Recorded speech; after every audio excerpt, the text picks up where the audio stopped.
About a month ago, on the 18th of August to be exact, I met a girl named Carla. The entire night, I was looking at this girl who I thought I had all figured out. I saw a beautiful girl and thought, wow, look at her. She has it all figured out. Everything is perfect in her life. She's doing great. And in reality, I didn't even know half of it.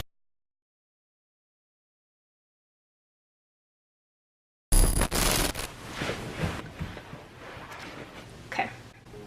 Are you ready? I'm ready. So I've told you this before, but I just want to tell you one more time that you can say whatever you want.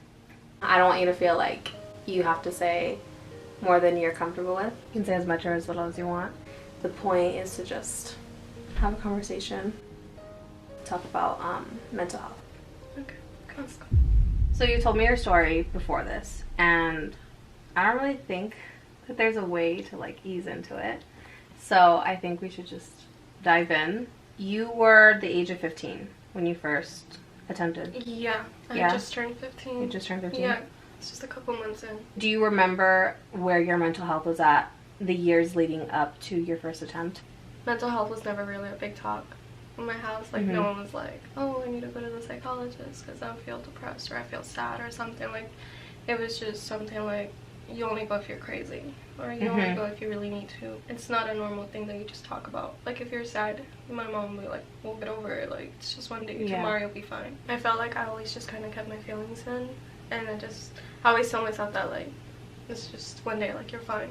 Like, it's not a big deal. Like, I honestly didn't even know what depression was until I was actually depressed. Like, I didn't know the definition. I didn't know it was like a disease. I didn't know mental health was an actual thing. I honestly don't even know where my mental health was at that point. Like, I know I was sad, and I remember one time, like, I didn't tell you this. It was my 8th grade year, and like, my mom was in the room with me because, well, we used to share a room. I was like writing a letter, and it was literally a suicide letter, but I didn't even know what it was. Like, I was just saying, like, all my feelings, and I was just saying bye to everybody, but like, I was just telling my mom how much I loved her. I was literally saying bye to everyone in my life. Then I just like ripped it up and threw it away and thought nothing about it. It's not something that you talk about in like a Latino household or like Hispanic household. Like, no, I'm gonna fucking kill myself. Like, like, you don't talk about that.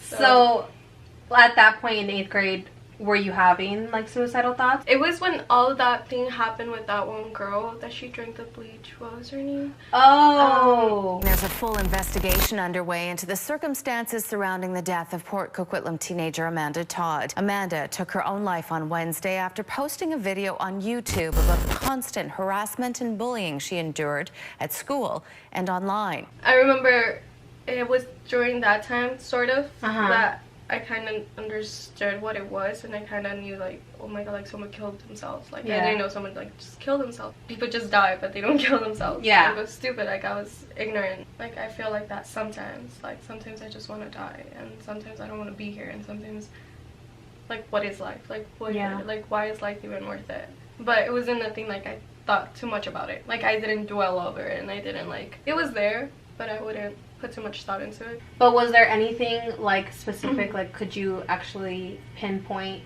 something that happened in your life that made you feel that way, or was it just like a mixture of everything? I feel like it was just a mixture of everything that was happening and everything that had happened to my life up to that point, because, well, you know, like, my dad left and we came from Mexico, and there was so many changes, and I used to get bullied in school, and it was so many different things.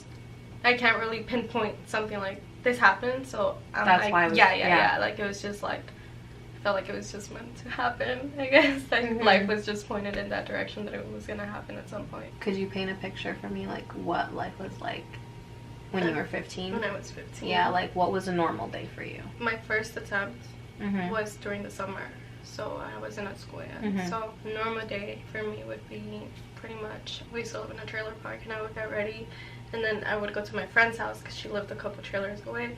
So I would always walk to her house, and we'll just eat like hot Cheetos and walk around the trailer park. Like, we would always walk all the time. Like, we would, because there's like 2 trailer parks right next to each other, so we would do like just laps and just talk, and that was literally just a normal day for me. I didn't really do much. My mom was very strict, so if any of my friends from school like asked me if I could go to the movies, like, my mom would never She like would never let me. I think she let me like 2-3 times, and that was it. And I had to just go to the movies and then go right back home. Like I couldn't really do much. She only let me go with that friend because it was right there across. So was she like one of your really close friends? Yeah, she was. We actually connected in a lot of things, like different things about our lives. We connected, so we were really close friends. And like she always like treated me like a sister. We don't really talk as much. I see her sometimes, but that was a normal day for me. Like I never partied or anything crazy. Never. Yeah. Never ever. Since you were at school, I imagine like with you saying everything about like how your mom was strict and you couldn't go out many places. So I imagine since you're in summer, you didn't see your friends a lot. Never. But you did see that friend. Yeah, I saw her. Because she was living next to you. Was she someone that you would talk to about like nothing?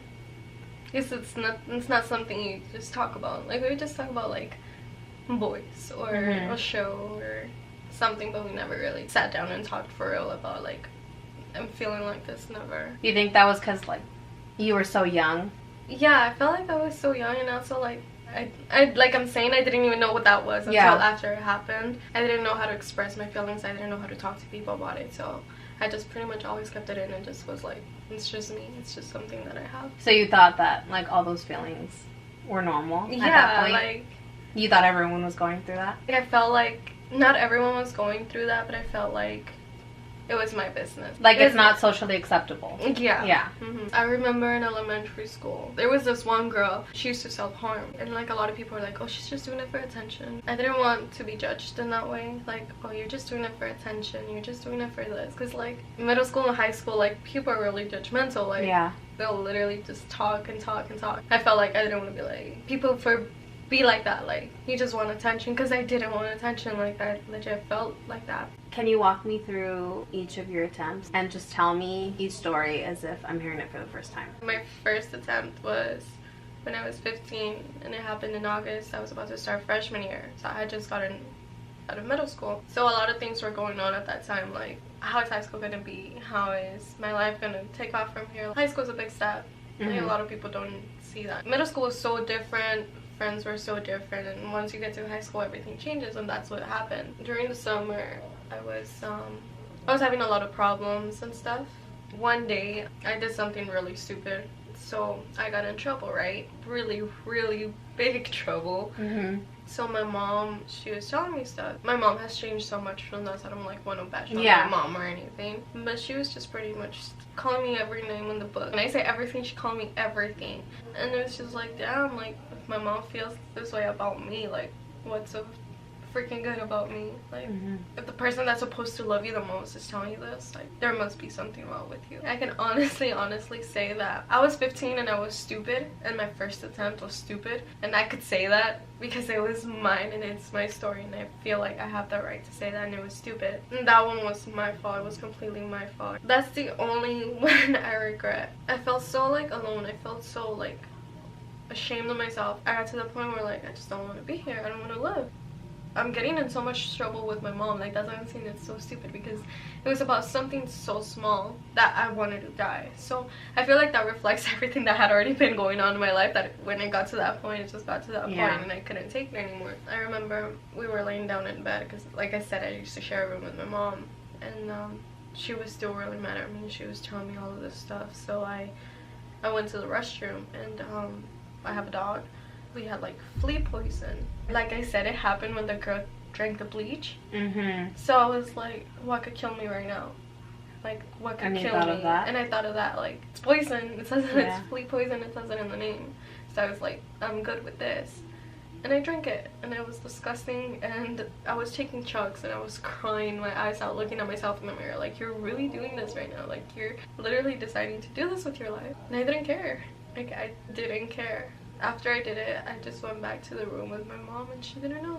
My mom took my phone away because I got in so much trouble that she took my phone away, but I asked her if I could talk to one of my friends, and she let me. So I texted my friend, and like I told her what I had done, and I feel like that was me kind of like reaching out for help, because I didn't want to die. But I just felt like that was my only way out. I texted my friend, or I called her, I actually don't remember. But she told her mom, and her mom called my mom, and my mom literally said, if she dies... No, she said, I'll check in the morning if she's dead. my mom said that, and she said it in front of me. So I was just like, I didn't fuck up in doing what I did. And I'm not trying to bash my mom, because my mom's, I love my mom now.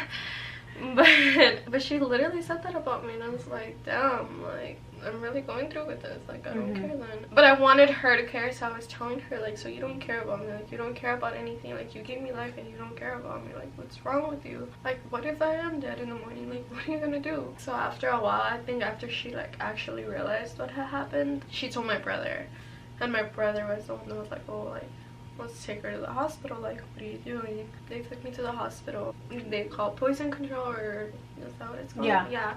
They called them, and they explained everything that happened, and they just said, just check me, and they, like, took blood and everything. I was fine, like, it didn't do anything, like, at all. So the poison didn't do anything? It didn't do anything. Oh, no? No. So it was all pointless. That's kind of funny. Yeah, it didn't do anything at all. And I was like, damn, like, okay. But at that point, were you still hoping that it would have done something? Or were you kind of relieved? I feel like the first attempt was me reaching out for help. That was your cry for help? Yeah, that was my cry for help. I didn't want to die. Mm-hmm.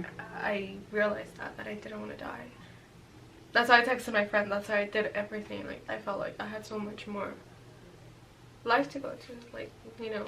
After that, I was in the hospital for like a day or two, and then they took me to Canyon Ridge, which is a mental hospital in Chino. They put you on a hold, which is a 5150, which is a 72-hour hold, where they evaluate you and see how you're doing, and if they think that you're not danger to yourself or others, then they let you go. But if they believe that you're still a danger to yourself or others, they'll keep you again. I was just there for 3 days because, like I said, like, this is my cry out for help. That experience kind of like changed me a little bit, but it didn't change me enough to prevent it from happening again. Me and my mom talked it out, and we fixed everything. From there, I think that's when she started to realize that I was actually, like, there was actually something going on with me. Because before that, she would tell my relatives what would happen, and they're like, oh, she's just crazy, like, she's just a teenager, like, it happens. They'll minimize it, and it's not something that you should do, because it's like an actual problem. People actually go through that. My mom, she didn't realize it right away what was happening, but she kind of understood more. She would take me to therapy now. She would help me out more, but it didn't change like that. It didn't change overnight. Everything. Attempt 2 was the one that changed my life. That happened a couple months after attempt 1, and I had been going to therapy. I had been doing everything I was supposed to, but like I said, I stopped. I was already a freshman. I was doing high school. There was this guy, and he was a senior. I feel like it's a normal thing, like, freshman girls are just like, oh my god, he's so cute, it's that senior. And he took advantage of that. At first, it was like, I would just look at him from a distance. He was like a god, like a trophy right there. Like, I never thought much of it. I think he posted something on Facebook, or I did. I actually don't remember. It was something like, oh, someone messaged me or talked to me or whatever. And I don't know who messaged who first. From there, we started talking. We talked for a couple weeks. It was nothing. Like, it was nothing. But then I started to catch feelings, and I started to like this dude. He knew what to say to me. He like brainwashed all my little brains, and like I was like, oh my god, like, he loves me and this and that. But he didn't, and I should have known that, because like I would tell him, like, are we ever gonna be something, like, are we ever gonna put a title on it? And he would always just tell me like, oh yeah, but I'm not ready, or it's gonna happen, but just wait on it. And so I just like, okay.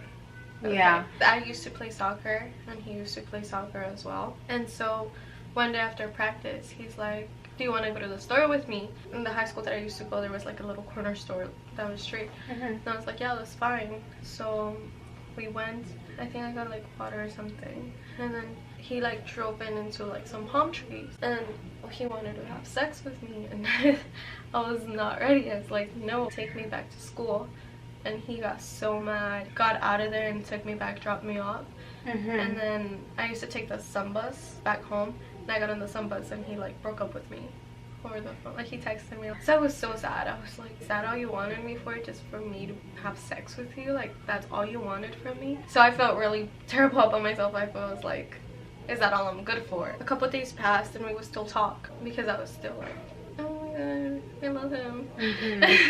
And he would tell me like, oh, I feel depressed, and he's like, do you ever want to ditch with me, like school, like I'll pick you up and we could just go somewhere. And I was like, no, like I'm scared. Like I was so scared to do that. I was like, no, I can't. I wanted to get back with him because like I said, I was like, oh my god, like I love him, I want to get back with him. I got to that point where I was like, is this what I have to do to get back with him? I texted him in the night because he told me how he felt so depressed and everything, and I felt so bad because I felt like it was my fault. I texted him like, tomorrow I'll ditch with you.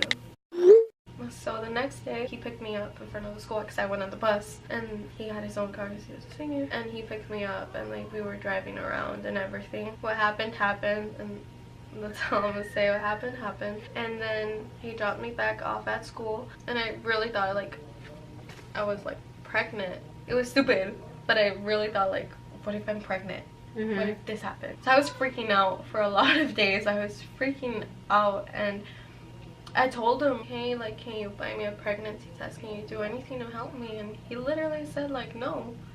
Like, you're on your own. Wow. Yeah, and I was like, are you freaking kidding me? Like, what's going on? And I felt so, like, shocked. I was just so depressed for those days, and I was so sad. I wouldn't eat anything. I would hit my stomach. I would, like, literally hit my stomach. I would do anything because I didn't want to be pregnant. Everyone would be so disappointed in me. I couldn't do that to the people that I love. That day, my friend came up to me and she was like, have you heard what this person is saying? And I was like, no, like what did he say? He told one girl that I had called them because I was stranded in like another city for him to pick me up. And I was like, that did not happen at all. Yeah. And that he went to go pick me up, and that I was begging for it, that I wanted it. That pretty much like that killed me. I was like, what the heck, like, are you saying? And if my friend knew, I felt like other people were gonna know. That was my first panic attack. It was my last period, and I went to class and I was with a friend. I didn't tell him what happened, but he knew there was something wrong with me because I was freaking out, and he was one of my closest friends. Like, I had known him since middle school. I remember I told him like, I'm not coming back. Like, I told him I'm not coming back. So I went home, I got on the bus, and when I got home I just broke down. I literally walked home and I just threw myself to the ground and I was crying. People are gonna start talking about me. This is not who I am. Why is he saying this about me? I blamed myself because I put myself in that situation. So I went to the restroom and there was a new bottle of aspirin, and I just drank all of them. Like, I just got a handful and just kept it coming, kept it coming. All the bottle was gone. And I remember I did it really fast because my brother went to a different school than I did, so I didn't know what time he was gonna get home. But I got home before him that day. I'm gonna do it now. This is my chance. Yeah. Yeah. I feel so relieved. I'm not gonna lie, I was ready for it. The first time I was like, what did I just do? This time I was totally fine. I was ready. I deleted everything off my phone. I deleted everything because I didn't want to ruin his life. I didn't want anybody to go after him. And like an hour later, my mom got home and she was making food and she's like, oh, come eat. And at that point I was like shaking, but I wasn't shaking because I was scared. I was shaking because it was kicking in. Yeah, everything was kicking in. Like, it was so weird. I was shaking. I was like this. I was like, my heart was racing and I could feel it and I could hear it. Literally could hear my heart racing out of my chest. And she noticed and she's like, what's wrong, are you okay? And I was like, yeah, no, I'm fine. I was talking so fast, like, no, I'm fine. She was like, okay, whatever. And then we finished eating. She went to her room and she lay down, and after looking at my mom, and she didn't think anything was going on, she was going on about her normal day, and I was like, what am I doing? Like, it kicked in and I was like, what the fuck? So I went to my mom's room and I hugged her, and I didn't say anything, I just hugged her. I felt like that was me saying goodbye to her. But then I don't know what happened, and I was like, take me to the hospital. She was like, why, what happened? And she got really freaked out.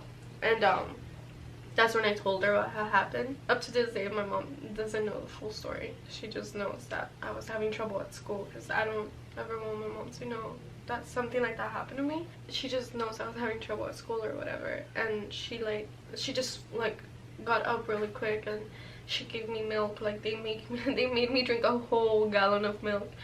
And she called my brothers, and my oldest brother was telling me, like, don't you see what you're doing to my mom? Like, you're just doing that for attention. And I was like, what?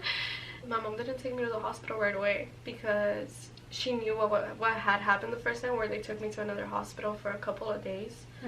And she didn't want that to happen again, so she didn't take me to the hospital right away. I was at home throwing up for hours. This happened like at 3 in the afternoon because I had just gotten out of school. And then I ended up going to the hospital like till 9, 10 at night. I was at home throwing up. I would drink anything, I would throw it up right away. I was throwing up blood at the end because there was nothing else in my stomach. Yeah. I was begging her.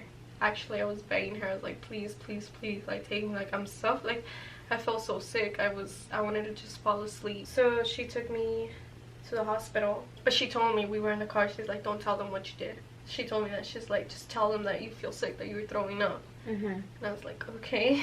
And I was like in the hospital, they gave me like a little bag, and I kept throwing up and throwing up and throwing up, and they were taking forever because they didn't know what I actually did. Then they took me to like a little clinic across the street, which is a 24-hour clinic. The doctor there was just like, oh, you probably just have a stomach flu. And I was telling my mom, because he went out of the room, and I was like, Mom, they're not gonna help me. Like, you're just gonna let me die. And I wasn't putting it on her. Yeah. But I was like, you're not doing anything. Like, I really, like, let's just go to the hospital. So they took me back, and I told them what I had done, and they rushed me in. The doctor came, and he told my mom, like, your daughter could have died. Her liver, we don't know if it's damaged. We don't know anything yet. They, like, actually put me in to the ICU. So I was in the ICU for like 2-3 days, I think. When the aspirin level had gone down enough, like good enough to normal and everything, they sent me to a mental hospital. So I was at Loma Linda, and I was there for 3 weeks. I was there for 3 weeks. And that was mostly because I kept telling them, like, I'm not okay. I don't want to go home yet. Because I didn't know what I was going back home to. I didn't want to go to school. I didn't want to face everything that had put me in there in the first place. Yeah. How it works is, you get assigned to our rooms. You have a roommate. I had one roommate, and then she left a couple of days, and then right away they put someone in. And I had a couple of roommates because I was there for a really long time, that they just kept coming and coming and coming, and I was still stuck. But I didn't mind it because, like I said, I didn't want to face reality. It was a good experience, and it helped me a lot because they have classes where they teach you like coping skills. They teach you about anger management or how to deal with a certain situation. They just have so many resources that it really helped me. I got out of the hospital after whatever time and I went home, and I didn't go back to my old house because we had moved. And I told my mom, like, I don't want to go to the same school. So she immediately like took me out of that school and enrolled me in the different school, the same school that my brother went to. I didn't go to school for like 2 months because I wasn't ready. I was just not ready. Like, like, I can't. It was so weird. Once I went back to school, I had a couple of friends, so I would go with them, but they didn't know why I moved. Like, people, why did you move? Why did you move? I was like, oh, I just didn't like it over there or something. Like, it's something, again, like, you're hiding it. You can't talk about it. Everything was still there. All those feelings were still there. Time had passed already, but you can't just move on from it right away. Life was hard, and after that attempt, that's when everything started, when my anxiety started. Self-harming started. It like changed my whole life because that's what made it real. After your second attempt, you started to self-harm as like a coping mechanism? Yeah. What was that like? I had never done it before. Like, I remember I used to tell myself, like, I'm never gonna do that to myself. It was to that point where I didn't know how to deal. And the first time I did it, I was having a panic attack. I just felt like sometimes I had this thing where I couldn't control, but I didn't know what a panic attack was because nobody ever told me what it was. I was crying in my room, and I was like, how do I stop this? Like, what can I do to stop this? I got a pencil, like a lead pencil. I like was wearing shorts or whatever, pajamas, and I just like put them down, and I just started like scratching until it burnt me, like until my skin was off and everything. Like, it felt so good. Like, it felt amazing. Like, it stopped. Everything stopped. I felt something other than my emotional pain. I felt physical pain, and that stopped it, and I felt so relieved. And then after that, it just kept on happening, and that's how I coped with it. I only did it to the point where I felt fine. As a junior in high school, and that was the hardest year I had ever gone through. Like, junior year was so horrible. I was in such a low point in my life. I would get panic attacks every day. Every single day I would get 1 or 2 panic attacks. I remember I used to tell my mom, like, Mom, take me to the hospital, like, I'm gonna kill myself if I don't get help. But I didn't have insurance, so she didn't know what to do. I think one time it got to that point where I actually told her, I was like, Mom, if you don't take me today, I'm gonna kill myself. And that day she took me, but she took me to a therapist. She didn't take me to the hospital, because in the hospital you could go like voluntarily and you could leave whenever. But she didn't want me to go away. She didn't want that to happen again. Then I went to therapy for like a week or 2. I think I went to that therapist, and she was really nice, but the problem was the psychiatrist that I was going to, and I had to go with him once a week. With the psychiatrist, you would pretty much only go like once a month. He just checks in, sees how you're doing and how the medication's working. At that time I had already taken medication before, like Prozac and stuff like that, but I never liked it. I felt like it didn't do anything for me. I told him that I was like, I don't want to take medication, but I had to because I wasn't okay. He prescribed some pills, like antidepressants. I couldn't sleep at night. Insomnia, is that what it's called? I couldn't sleep at night. So he gave me sleeping pills, and he gave me other pills for my anxiety. And the pills for my anxiety were Ativan. Literally with those, if I had a panic attack, my mom would give them to me, I would knock out. Like, I would just knock out. That was how they were controlling my anxiety, and that's not healthy, and I hated that because that's not helping me at all. Like, I just get a panic attack and you're gonna medicate me right away. When my mom would try to like give it to me, I would refuse it. I would like push it away. Like, I'll be panicked. I'll be like, I don't want that. Like, get that away from my, like, it was so bad. And every week I would go back and be like, it's doing nothing. And I know you have to wait, because with antidepressants you have to wait like a month or 2 before you actually start seeing results. What doesn't wait are the side effects. Those happen like that right away. I felt nauseous. I couldn't sleep. I slept too much. I couldn't eat. I wasn't hungry. Everything like you could think of, like, it was happening to me. So he kept switching my medication and my body couldn't keep up with it. One day he prescribed this other medication called Remeron, and with that medication one of the side effects was like suicidal thoughts. I would take it at night because it was a sleeping pill as well as a antidepressant. So I would take it, I would fall asleep, and in the morning when I had to wake up for school, I wouldn't wake up. I physically couldn't. It's not that I'm lazy, it's not that I didn't want to go to school, it's just like I couldn't even open my eyes because I was still so drugged. I would tell my mom this, and she told the doctor, and he put like the milligrams down, I guess, so it would be less strong, but it didn't help at all. Like, it was still the same thing. So after like the 3rd day of taking it with like less milligrams, I remember I had a good day, and me and this other person that I was with for 2 years, we had broken up. So many things were going on in my life at that point, I don't even know where to start. So I was with him for 2 years, so we had the same group of friends, we had everything the same. And when I broke up with him, I lost everyone, literally everyone. I would eat lunch in the restroom, I didn't know what to do at school, like I had nobody, I lost all my friends. This medication just pushed me over the edge. After the 3rd day, like I had a good day, and I remember, and I went home and I was watching a movie. Out of the nowhere, I was like, I'm gonna kill myself. It just happened like that. Like, I was not thinking about anything. I was just like, I'm gonna kill myself. Like, I'm gonna kill myself right now. My mom hides all the pills from me. After the 2nd attempt, like, she had to hide all the pills from me. I went to her room because I was home alone. So I was like looking for anything that I could get my hands on, and I found my Ativan, I found the Remeron, and I found some aspirins and stuff like that. So I just took all of that at once and was just like, okay, hope for the best. And that's it. I didn't say anything else. I called that one person. I called him and I told him what I had done. But I don't even know why I did that. Like, your ex? But I don't know why I did that. Like I said, like, it's so weird because it's like, why are you calling me? Like, you're just gonna kill yourself. But it wasn't like his fault or anything like that. Yeah. Like, it was just too much. He called my mom. My brothers again were like, don't you see what you're doing? Like, you're hurting me. You're hurting my mom. Like, you're just stupid. Like, why do you keep doing this? If you're gonna do it right. I was at the hospital and they did the same thing. Like always, they took out blood, called poison control. They, you know.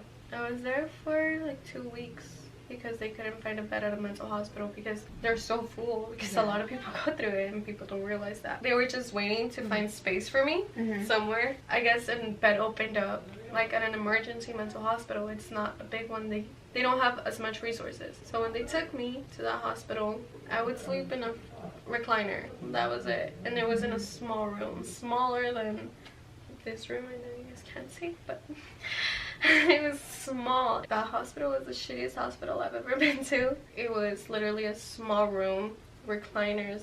Like, I didn't even get a bed. I didn't get anything. We had a small TV.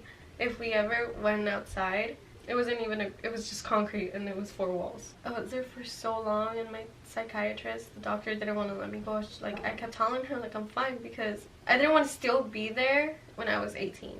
Because once you turn 18, you're with adults. You're with actually, like, hardcore type of thing. Like, it's different, and they scare you with that. Like, that's one of their tactics. Like, you're like, you need to get your shit straight, because you don't want to be with adults if you ever come back here. Everybody was trying to help me to get out. Like, all the social workers were trying to help me, but the only person that has authority is my psychiatrist, the doctor. And she kept saying no, like, she's not fine. She's done this so many times. Like, what makes you guys think that she's not gonna do it again? She's not just gonna go home and kill herself. She wouldn't let me go until, like, one day she came in and just like, you're going home, and I started crying. I was like so excited because other people kept coming, and then they kept leaving and coming and leaving and I was just like, I want to leave too. Like, yeah. My mom couldn't even visit me.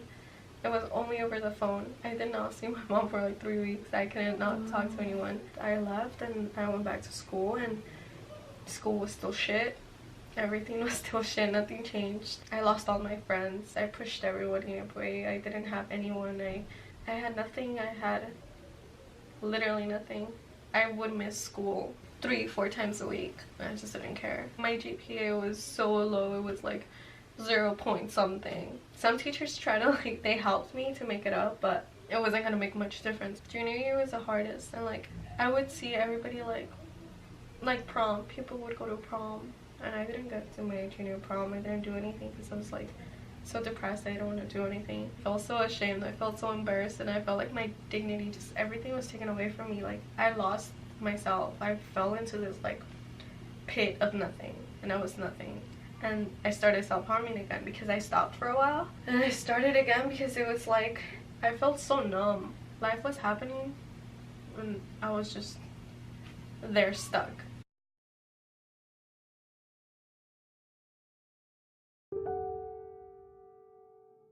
I wish I could tell you life gets better, but it doesn't.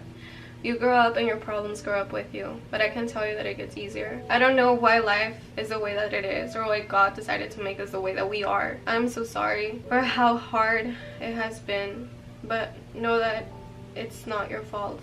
Know that you are so worth it. Know that you're loved. I sometimes wish I could go back in time and tell you that you're not alone, and that one day you're going to look at yourself and love yourself. But I haven't even learned that yet myself. I'm so sorry that I wasn't strong enough for both of us, and that my weak mentality put us through hell. But I'm also glad it did, because that shaped us, and that shaped the way we are today. We are caring, loving, compassionate, and most importantly, we are strong. I am never going to let us lose our fight with these demons. Every day is a different battle, but I will do my best to win this war for you. You deserve so much more than what you got. You deserve to be happy and have a normal life. You deserved it all. I am so sorry that it didn't go like that. Thank you for being strong for both of us. And I love you.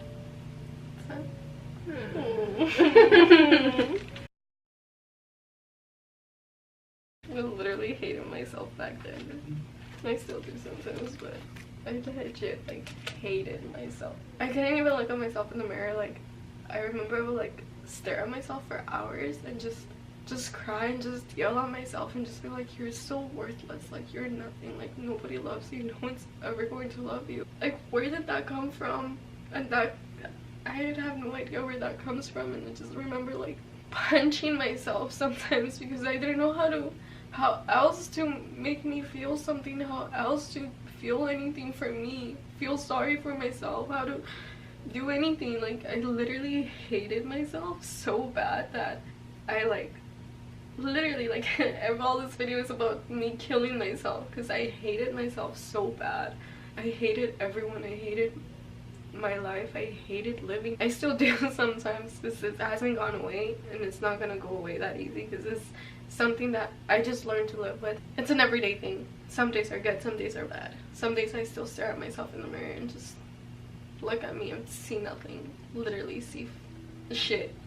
And I tell myself sometimes like I'm having a panic attack, and I'm like, you're shit, and that makes it so much worse. And it's just, and then me talking to myself is like a battle in my head, and it's just like, you're worthless and I hate you.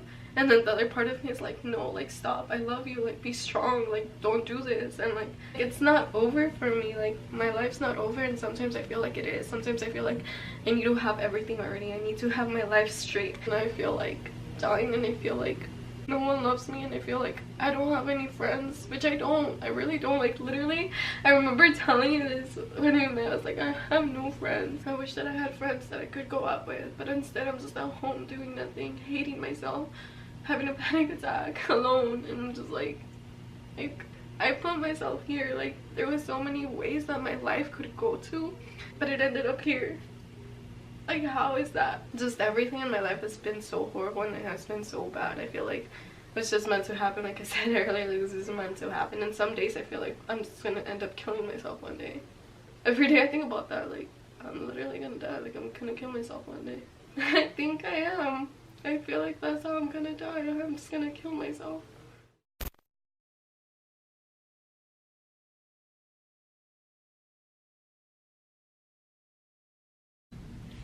Hey guys, if you've made it this far through the video, I want to quickly say thank you so much.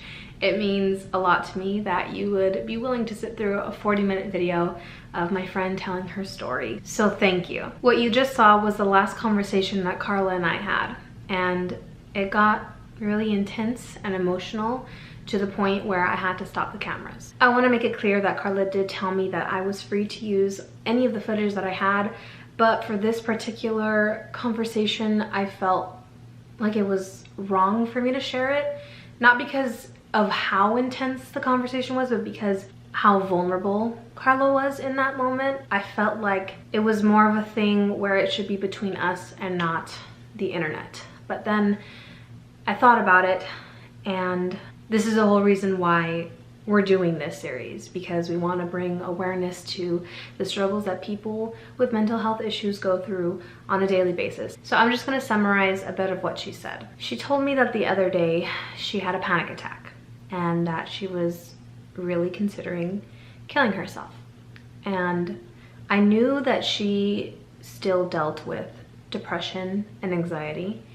I know that that's not something that goes away easily or sometimes at all. But I didn't know that she still faced suicidal thoughts. I didn't know that that was a reoccurring thing that happens kind of often in her life. So I asked her, why don't you go back to therapy? Why don't you start taking your medication again? If there was something that could help you get out of this state of mind and out of this dark place, why wouldn't you do it? And in many ways I was really confused because I haven't dealt with something this severe, and so I just couldn't comprehend. I just couldn't get it. She explained it to me in a way that I'll never forget. She said battling with chronic depression is like fighting to become cancer-free. I'm fighting this fight with my head and my demons, and if one day I kill myself, then I lose my fight. Similar to how a cancer patient would lose theirs. I'm just gonna throw this out there because I know that Carla is watching. So the night that we met, it caught me really off guard when you just casually mentioned that you tried killing yourself multiple times, because standing in front of me was this really beautiful girl. And I don't know if you know this, but you're really pretty. And from an outside perspective, it looks like you have your life together. You look happy, but that's just your exterior. And I know that's what you want people to think. And that's how so many other people feel. Everyone is going through some shit. Everyone has demons. Everyone. Some might be smaller than others, but everyone has their own battle that they're facing. And it made me so sad to think that you ever felt so alone to the point where you felt like you didn't belong on this earth anymore. And that goes for anyone dealing with this shit. Depression, anxiety, addiction. They can be very manipulative illnesses. They like to take you by the hand and lead you into a dark corner and convince you that the world doesn't need you until you get comfortable there and you learn to live with it. Or you listen to it and you let it get the best of you. And I know that shit's not easy. So when she told me that one day there's a possibility that she might lose her fight, I lost it. And I started crying, and I said, I know this isn't about me or anyone else at all. This is your journey. But from an outside perspective, I don't want to have sat here and had this conversation with you, film this video with you, be your friend, get to know you, and then find out next week or in a year's time that you committed suicide. Because I would care. Your family would care.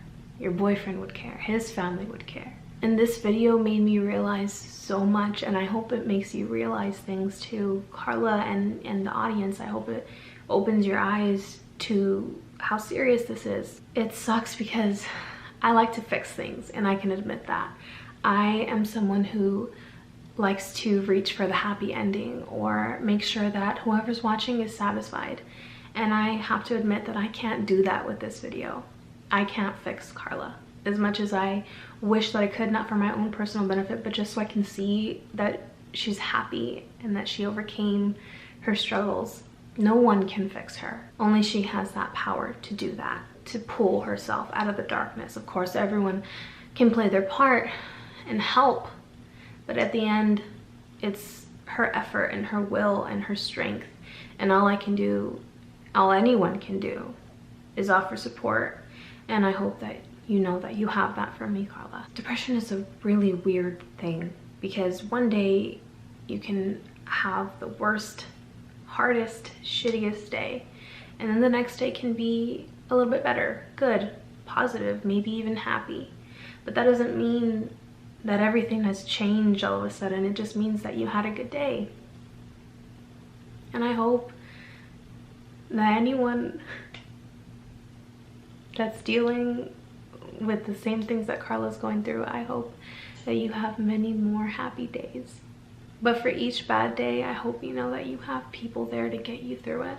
And at the end of the day, I hope that you never lose your fight. One of the many reasons why I wanted to make this video was because of the large stigma around mental health. It's still something to this day that is a thing. I don't know why society likes to make people with mental illness or anything that's not deemed as normal an outcast. And already from the first video, so many of you reached out to me and you told me your stories and you told me how thankful you were that, you know, this video was coming about, and it made me happy. And Carla even told me that some of you reached out to her. I could feel the support and the love, and that's all I wanted at the end of the day. Since we're being so raw and honest here, I really don't know how to end this video. I will leave the numbers to the suicide prevention hotline and a depression hotline in the description down below. If you want to check that out, if you need that, it's there for you, and I'm there for you. So, thank you guys. See you next time.